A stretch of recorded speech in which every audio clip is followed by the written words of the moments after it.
नमस्कार दोस्तों, मैं हूं सोनी मेहुल और आज आपके साथ मैं फिर हाजिर हूं एक नया कंटेंट लेकर। आज हम इस वीडियो में बात करने वाले हैं राजेंद्र चोला के चोलन के बारे में। आज मैं इस वीडियो में आपको राजेंद्र चोला की पूरी हिस्ट्री के बारे में बताऊंगा, तो बने रहिए मेरे साथ एंड तक इस वीडियो में। और अगर अब तक आपने मेरे चैनल को सब्सक्राइब नहीं किया है तो सब्सक्राइब करें, लाइक करें और बहुत ही ज़्यादा शेयर करें।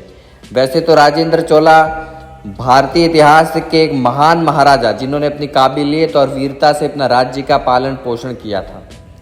उन्होंने अपने शासनकाल में युद्ध में विजय होने के अपना साम्राज्य बहुत बड़ा कर लिया और दक्षिण भारत में अपना शक्तिशाली राजेंद्र चोला एम्पायर के रूप में उन्होंने स्थापित किया था। तो आइए जानते हैं राजेंद्र चोला की जीवनी के बारे में। उनका नाम था राजेंद्र चोल प्रथम, उनके पिता का नाम था राजराज चोल। उनका शासनकाल तकरीबन 1014 से लेकर 1044 सीई तक रहा था। उनका उत्तरवर्ती राजा धीराज चोल प्रथम था। राजेंद्र चोल प्रथम की पत्नियों का नाम था त्रिभुवना महादेवीयार, दूसरी का पांचवा महादेवीयार और तीसरा वीरमा देवी। राजेंद्र चोला के बेटे का नाम था राजा धीराज चोला, दूसरे का नाम था राजेंद्र चोला, वीर राजेंद्र चोला, अरुल मोलिना गायर और अमंग मांग देव। उनका वंश था चोल राजवंश। वो हिंदू धर्म से थे। जब भारत देश पर राजाओं की शासन प्रणाली और बृहद भारत नन्हे नन्हे राज्यों और प्रांतों में विभाजित था, तब मातृभूमि के लिए अनेक विविध राजाओं ने अपनी देशभक्ति का परिचय देते हुए अपनी सैन्य और खुद भी वीर गति को प्राप्त हुए थे। इस राजाओं के कई वंशों में कुछ वंश तो ऐसे हैं जिन्होंने अपनी पीढ़ी दर पीढ़ी मातृभूमि के लिए अपने जान की परवाह नहीं की, लेकिन सिर्फ और सिर्फ अपने मुल्क की स्वतंत्रता को ही उन्होंने सबसे पहले रखा था। चोल वंश प्राचीन भारत का राजवंश था जिन्हें तमिल से जोड़ा जाता है। साउथ भारत और उसके आसपास के कई देशों में तमिल चोल वंश के शासकों ने 9वीं दशक में से 13वीं शताब्दी के वक्त तक बहुत बड़ा अत्यंत शक्तिशाली हिंदू राष्ट्र का निर्माण किया था। चोल शब्द का अर्थ विभिन्न रूपों में किया जाता है और कर्नल जेरिनो व्यक्ति ने चोल शब्द का संस्कृत अर्थ काल और कोल बताया है। उसका सीधा संबंध भारत के कृष्ण वर्ण और आर्यों के सूचक माना जाता है।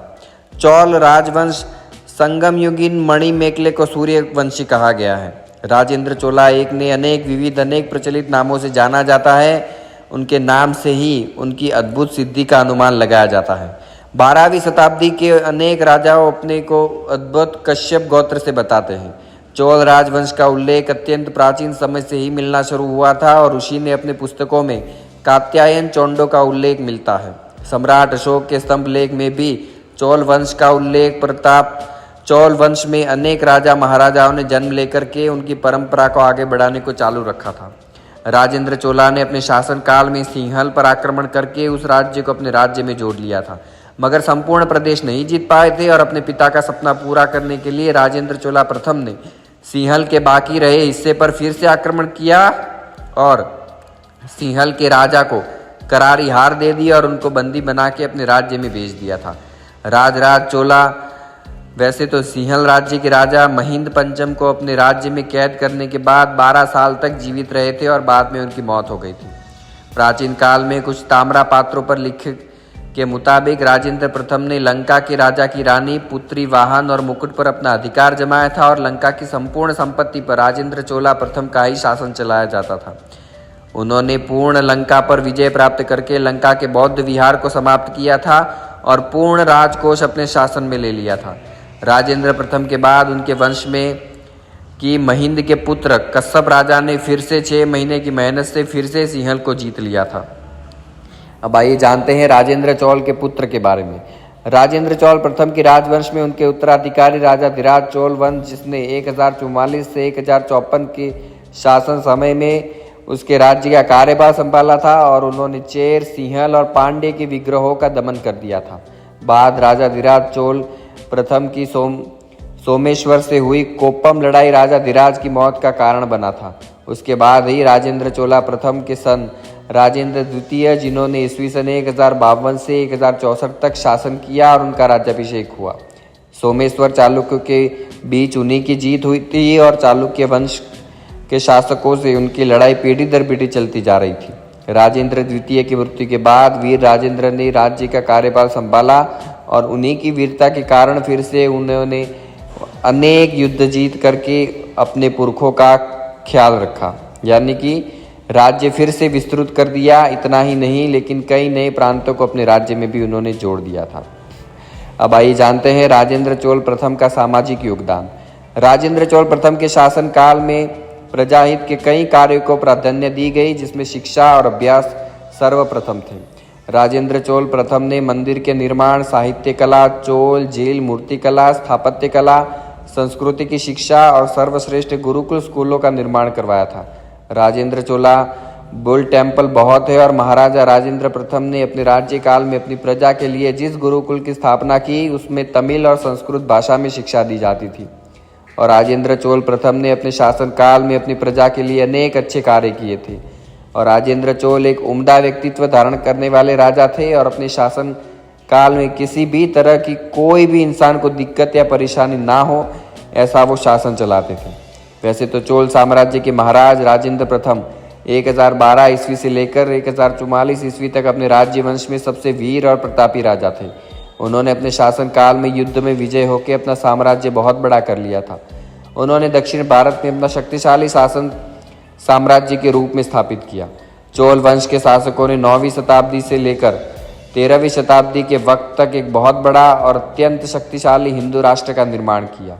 12वीं शताब्दी के अनेक राजा अपने को अद्भुत कश्यप गोत्र से बताते थे और चोल राजवंश का उल्लेख अत्यंत प्राचीन समय से ही मिलना शुरू हुआ था। राजेंद्र चोल प्रथम के शासन काल में प्रजाहित के कई कार्यों को भी प्राधान्यता दी जाती थी। तो अब आइए जानते हैं राजेंद्र चोल के बारे में कुछ और बातें। वैसे तो विश्व इतिहास में एक अद्वितीय पहचान रखने वाले महान चोल साम्राज्य के शासक राजेंद्र चोल प्रथम पहले भारतीय शासक थे, जिन्होंने भारत के वैभव को विदेशों तक विशेष पहचान दिलाई थी।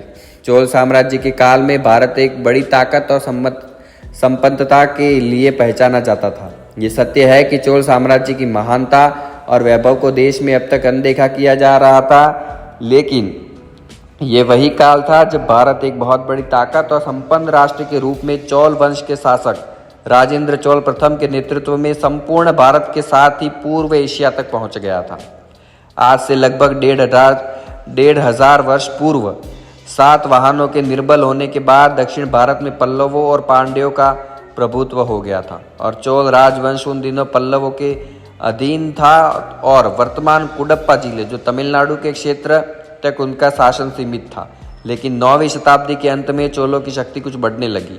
ये वो काल था जब पल्लवों और पांड्यों के बीच चल रहे संघर्ष में दोनों कमजोर हो रहे थे और इसका लाभ उठाकर चोल शक्तिशाली हो रहा था। इस परिस्थिति का लाभ उठाकर विजयालय नाम के चोल राजा ने अपनी स्थिति मजबूत की और उसके पुत्र आदित्य ने अपना स्वतंत्र चोल राज्य स्थापित किया। और ध्यातव्य हो कि दक्षिण भारत के चोल साम्राज्य के सबसे महान शासक राजेंद्र चोल प्रथम राजाराज चोल के पुत्र थे और सिंहासन पर 1014 शताब्दी में वो बैठे थे।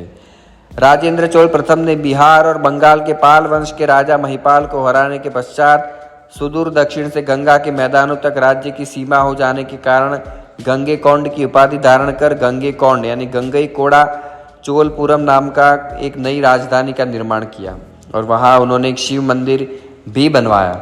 अपनी राजधानी में राजेंद्र चोल प्रथम ने एक विशाल कृत्रिम झील का निर्माण करवाया जो कि 16 मील लंबी और 3 मील चौड़ी थी। ये झील भारत के इतिहास में मानव निर्मित सबसे बड़े झीलों में से वो एक मानी जाती है। उस झील में बंगाल से गंगा का जल लाकर डाला गया। आदित्य का पौत्र राजराज सन 985 में चोल वंश का पहला प्रतापी नरेश बना था, जिसने पहले तो पांड्य राज और केरल के राजा को हराया और फिर पश्चिमी गंगदेश आज का आंध्र को हराकर पूरे दक्षिण भारत में अपनी सत्ता मजबूत कर ली। उसके बाद उसने अपनी शक्तिशाली नौसेना से सिंहल द्वीप का उत्तरी भाग जीत लिया। उसके पुत्र राजेंद्र देव ने अपने पिता राजराज के निधन के बाद 1014 में चोल साम्राज्य की बागडोर संभाली थी। चोल सम्राट राजेंद्र देव स्वयं शैव थे, किंतु भगवान विष्णु और गौतम बुद्ध के अनेक मंदिर उन्होंने बनवाए। उनके राज्य में प्रत्येक पंथ और संप्रदाय को राज्य से प्रशय मिलता था और उपासना पद्धति की संपूर्ण स्वतंत्रता चोल राज्य में थी। वर्तमान में तमिलनाडु के त्रिची जिले के गंगकुंडपुरम में इस प्राचीन विशाल नगरी के भग्नावशेष है। अपने शासनकाल में उन्होंने दक्षिण भारत में विकसित विशाल चोल साम्राज्य का उत्तर भारत में ही उन्होंने विकास किया। राजेंद्र चोल प्रथम के नेतृत्व में चोल साम्राज्य ने दक्षिण पूर्व एशिया में अपने राज्य का क्षेत्र का विस्तार किया, जिनमें अंडमान निकोबार द्वीप समूह, श्रीलंका, मालदीव, मलेशिया, दक्षिण थाईलैंड और इंडोनेशिया जैसे देश शामिल हैं। मध्य युग के समय कई तमिल कवियों ने अपनी कविताओं में राजेंद्र चोल प्रथम के सफल आक्रमणों का गुणगान भी किया है। उत्तर भारत में गंगा नदी और मलेशिया तक अपना शासन स्थापित करने के बाद उन्हें गंगेकोंड चोल और काडाराम कोडान के खिताब से नवाजा गया था।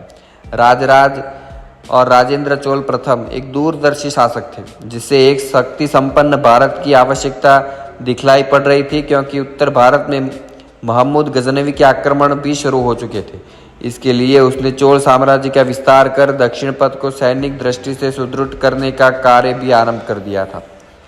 दूसरा काम उसने राज्य को आर्थिक दृष्टि से मजबूत करने का किया और आज के केरल, तमिलनाडु, कर्नाटक और आंध्र प्रदेश तक तो चोल साम्राज्य विस्तार पा ही चुका था। अब राजेंद्र चोल ने कलिंग और बंगाल की विजय यात्रा शुरू की। दोनों ही राज्यों ने राजेंद्र की अधीनता और स्वीकार भी कर ली। दक्षिण में उसने सिंहल द्वीप, श्रीलंका को पूरी तरह जीतकर भारत की दक्षिणी सीमा को पूरी तरह निरापद कर लिया। उसकी नौसेना अब तीनों सागरों, हिंद महासागर, सिंधु और गंगा सागर में स्वच्छंद रूप से विचरण भी करने लगी थी। आर्थिक मजबूती के लिए चोल राज ने अन्य देशों से व्यापार को बढ़ावा देने का निश्चय भी किया और उस समय चीन, जापान और दक्षिण पूर्व एशियाई देशों से भारत का अधिकतर व्यापार होता था। बहुमूल्य सामग्री से लदे जहाज गंगा सागर, जो बंगाल की खाड़ी और हिंद महासागर को पार कर येव द्वीप, जावा होते हुए लवद्वीप यानी लाओस तक और चंपा, वियतनाम, कपुचिया के बंदरगाहों पर माल उतारते थे। इसके बाद ये पोत चीन और जापान की ओर बढ़ जाते थे। इस समुद्र की मार्ग की सुरक्षा के लिए राजेंद्र देव ने अपनी नौसेना को और मजबूत किया और लड़ाकू जहाज़ों पर सवार हो महासागरों को नापने के लिए वो निकल पड़े थे। इतिहासकारों के अनुसार राजेंद्र चोल के इस नौसैनिक अभियान की योजना अभूतपूर्व और अद्वितीय थी। प्राचीन भारत के तब तक के सबसे बड़े इस नौसैनिक अभियान का उद्देश्य अन्य देशों से भारत के व्यापार के मार्ग को सुरक्षित करने के साथ ही वैदिक धर्म की विजय पताका पुनः पूरे एशिया में फहराना था। दक्षिण पूर्व एशिया के तत्कालीन श्री विजय साम्राज्य के साथ चोल राजवंश की मित्रता के संबंध थे, लेकिन वहां के सैनिकों ने भारत से माल लेकर आई कई नौकाओं को लूट लिया। इसका दंड देने के लिए राजेंद्र देव ने नौसैनिक अभियान का प्रारंभ किया था। सन 1025 में उनके सैनिक बेड़े ने फुर्ती से गंगा सागर पार कर यव द्वीप यानी जावा और सुवर्ण द्वीप यानी सुमात्रा पर अधिकार कर लिया। श्री विजय साम्राज्य के तत्कालीन अधिपति संग्राम विजय तुगवनमर्ग की नौसेना की काफ़ी शक्तिशाली थी। चोल सेना ने मलय प्रायद्वीप यानी मलेशिया पर आक्रमण कर श्री विजय के प्रमुख बंदरगाह केडा को जीत लिया। दोनों सम्राटों के मध्य हुए निर्णायक युद्ध में चोल सेना के लड़ाकू युद्धपोतों ने श्री विजय राज्य की नौसेना को पूरी तरह ध्वस्त किया और पराजय के बाद विजय तुंग वर्मन के चोल सम्राट से उन्होंने मित्रता कर ली। भारत का व्यापार मार्ग पूर्ण रूप से सुरक्षित होने के साथ संपूर्ण दक्षिण भारत में सिंहल द्वीप के साथ साथ दक्षिण पूर्व एशिया पर भी चोल साम्राज्य की विजय पताका वो फहराने लगी और अंडमान निकोबार द्वीप और मालदीव पर भी चोल से नौसेना का आधिपत्य हो गया। विश्व के महान विजेताओं में से एक राजेंद्र चोल ने अनेक जन कल्याणी कार्य किए। उसके शासनकाल में पूरे दक्षिणापथ की जनता सुखी और समृद्ध थी। साहित्य, कला, स्थापत्य कला, मूर्ति कला, मंदिरों के निर्माण, शिक्षा आदि के क्षेत्र में राजेंद्र देव के समय उल्लेखनीय विकास हुआ। वैदिक संस्कृति की शिक्षा के लिए प्रत्येक पुरम अर्थात ग्राम में श्रेष्ठ गुरुकुल उस काल में स्थापित किए गए और इनमें संस्कृत और तमिल में भी शिक्षा दी गई। तो दोस्तों, आज हमने बात की राजेंद्र चोल के बारे में। तो मुझे उम्मीद है ये वीडियो आपको बहुत पसंद आया होगा। तो पसंद आया तो लाइक करें, सब्सक्राइब करें, शेयर करें। तो मिलते हैं अगले नए कंटेंट के साथ। तब तक के लिए धन्यवाद।